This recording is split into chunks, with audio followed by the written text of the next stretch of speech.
Dito na lang kayong dalawa matulog. Tapos tayo at Keka, okay lang doon na tayo sa kabilang kwarto, no? Oo, sige.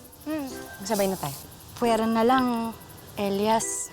Gusto mo, tayo na lang magkatabi. Huy! Kakay! Ano? Sinasabi ko talaga sa'yo. Joke lang naman. Cute Joke niya lang. kasi. Ay, nako, kayong dalawa. Ito pala yung banyo namin. Ito. Isa lang yung banyo namin eh. Tsaka medyo mahina ang tubig dito ngayon dahil sobra talagang init. Oo, tsaka may oras lang yung supply ng tubig. Kaya kung maliligo kayo, magsabay na kayo. Sabay? Oo, sabay. Sabay na kayo. Eh, kami nga nito ni Kakay, sabay kami naliligo niyan eh. Eh, kaysa naman magkaubusan pa kami ng tubig.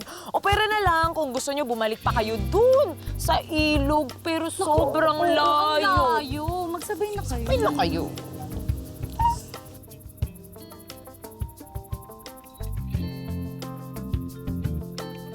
Nun. Ang layo nun. Sabay na kayo. Sabay na.